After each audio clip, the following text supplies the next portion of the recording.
After 3 years of giving my all, sacrificing weekends, working overtime, and cleaning up everyone else's mess, my boss handed me my final paycheck. And on the envelope, in big red ink, he wrote one word: loser. That's when I knew. He didn't just fire me. He wanted to humiliate me. But what he didn't know is that I don't lose. I come back louder. It wasn't just a job. When I walked into that building for the first time, resume in hand and nerves in my chest, I genuinely believed I had found my place. It was a small company, 15 people, tight-knit, chaotic in the way startups often are. The floor still smelled like fresh paint. Half the desks didn't have chairs yet. The CEO introduced himself in a hoodie and slides. But I didn't care. I was excited, energized, hopeful. My boss, let's call him Craig, seemed charismatic at first. He talked big. This place is gonna explode. You stick with me, we'll all get rich. I was 25. I believed him. So I said yes. To everything. Late nights? Sure. Fixing client reports at 2 a.m.? Of course. Taking on tasks I wasn't trained for? Let's do it. I worked weekends, canceled vacations, missed weddings because I thought that's what loyalty looked like. Craig loved to brag in public. At team meetings, he'd point to me and say, "She's a machine. Always grinding." Idish Mila. Nod. But inside, I was tired. Not just physically, emotionally. Because for all that praise in front of others privately, it was different. He nitpicked everything. My emails were too soft. My voice in meetings was too hesitant. My ideas were good, but not realistic. And when they did work, he'd say, "See? I told you this would work." Not we. Definitely not you. At first, I didn't mind. I figured that's just how bosses are. Harsh but fair. It's part of paying your dues. But over time, something shifted. He stopped giving me credit. Then he stopped letting me speak. Then he started assigning my work to others without telling me. One week, a report I'd been compiling for 3 months was presented by the new hire. My name wasn't mentioned once. She looked confused when I asked about it afterward. "Craig said you'd given it to me to finish." I hadn't. Still, I stayed. Because I didn't want to believe he was doing it on purpose. Because I told myself, if I just work harder, he'll see me again. Then came the layoff rumors. Small hints. Quiet whispers. Budget tightening. Restructuring. Craig started taking more meetings without me. My calendar suddenly looked empty. But my workload hadn't changed. If anything, it increased. I started documenting everything just in case. But I didn't have proof. Just feelings. Then one Thursday afternoon, he called me into his office. No warning. No context. He didn't sit down. Didn't look at me. He just said, "We're letting you go. Budget stuff." And that was it. No thank you. No exit interview. No acknowledgement of 3 years of service. Just a man looking at me like I was disposable. I packed my things in silence. Coworkers stared, some avoiding eye contact. Others awkwardly waved goodbye. No one said, "This isn't right." Because in places like that, standing up for someone else is just another risk. At the front desk, the receptionist handed me a small white envelope. "Your final paycheck," she said softly. I took it, nodded, walked out the glass door into the cold air. Only when I reached my car did I look at the envelope. That's when I saw it. In big, red, block letters, scrawled across the front.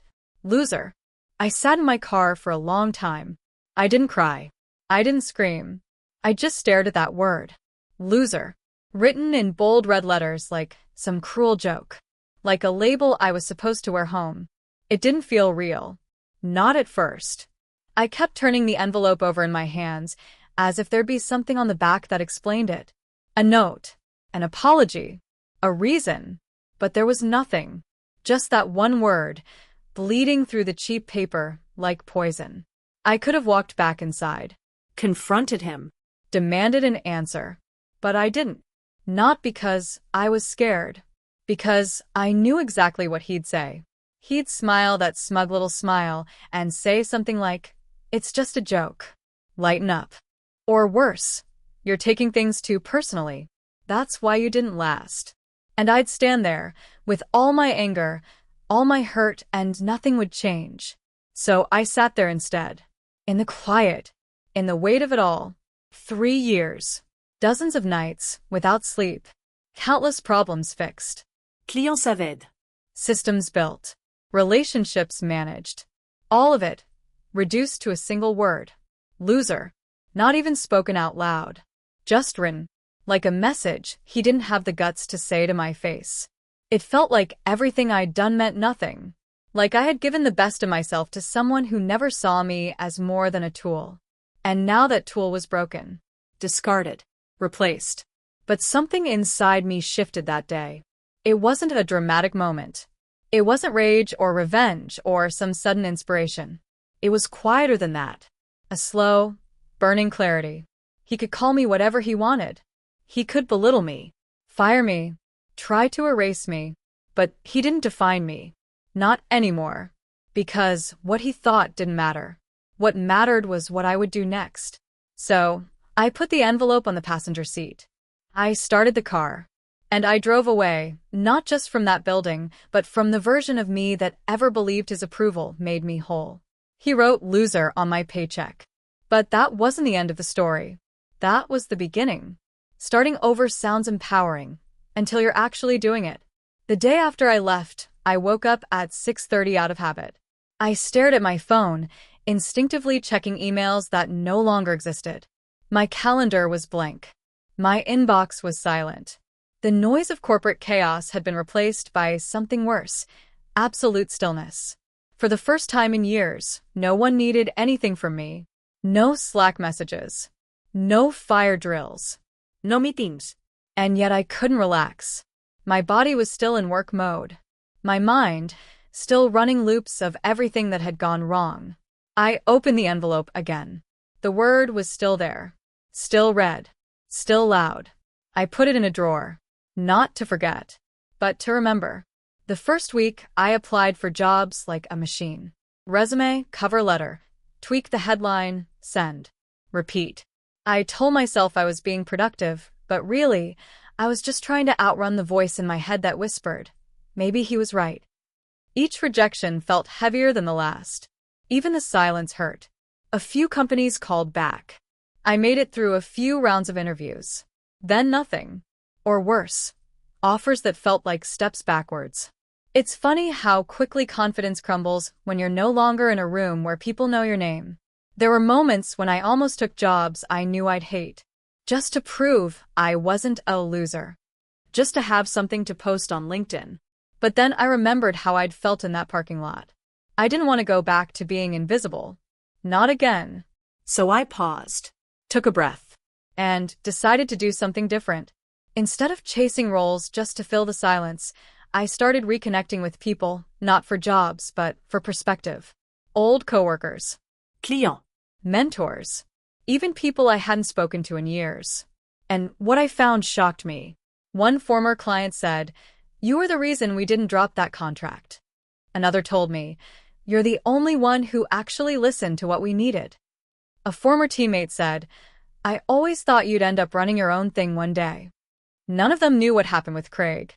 They didn't need to, because their words reminded me of something I had forgotten. I was never the problem. He was just the loudest voice in the room. It wasn't overnight. It wasn't easy. But slowly I started rebuilding. I picked up a few freelance gigs. Then more. Clients referred other clients. I was doing the same kind of work, but on my terms. No red pens. No fake smiles. No backhanded praise.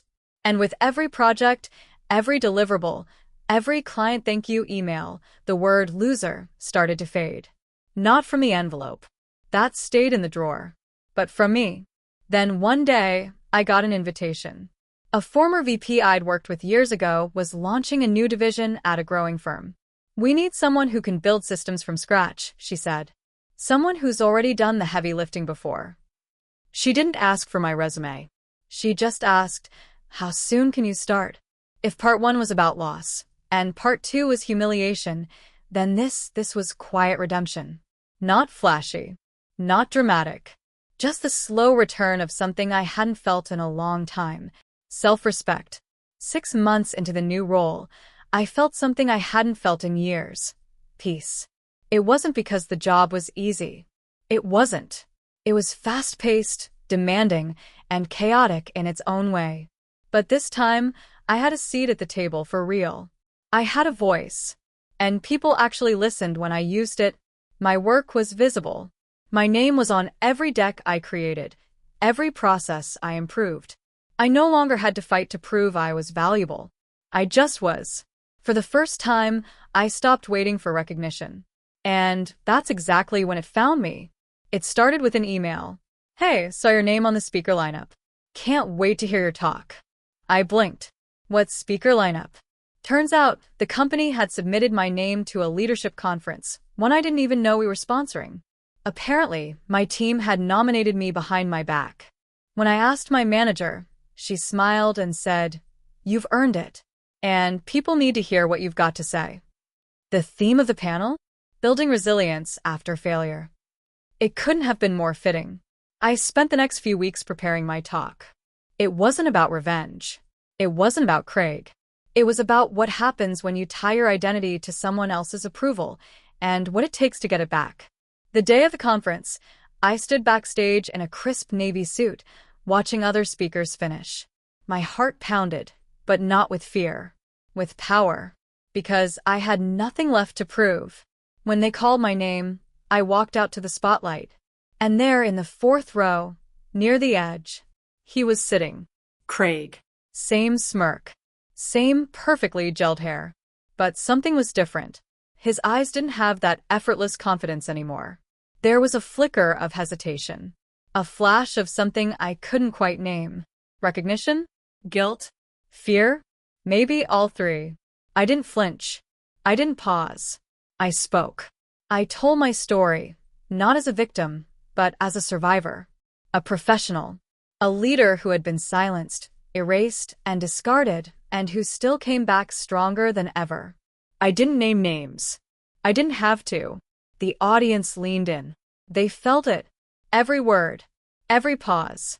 Every truth I had once buried under long hours and polite silence.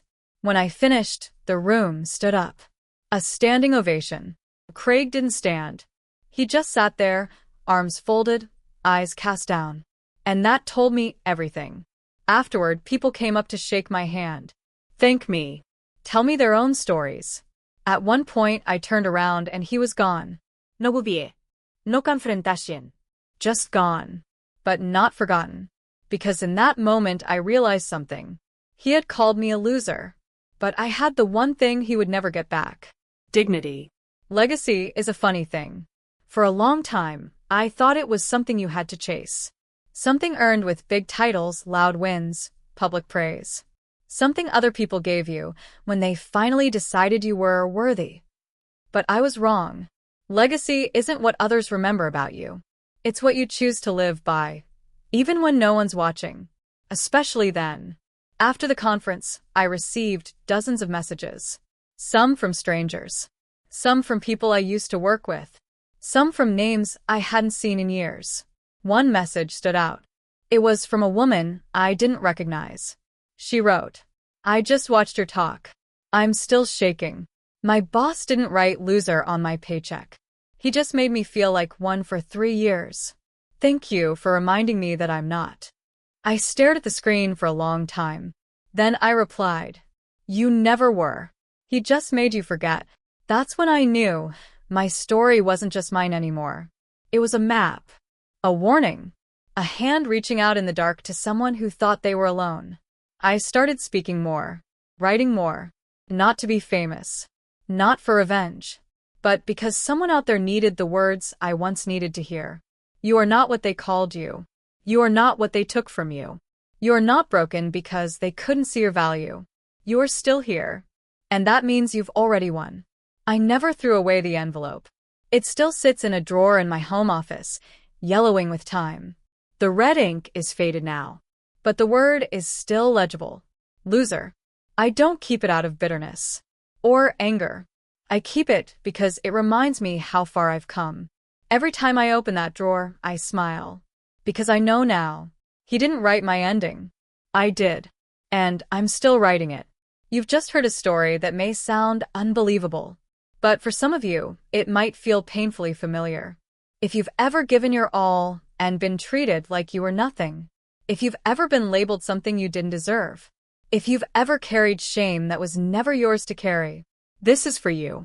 You are not a loser. You are not invisible. And your story doesn't end with what they called you. It ends with what you choose to become. At Life Stories, we tell the quiet truths, the ones hidden behind office walls, behind fake smiles, behind years of silence. If this story meant something to you, like, Subscribe. share it with someone who needs to remember who they are. Because one story can remind 1,000 people that they're not alone. This is Life Stories. And we're just getting started.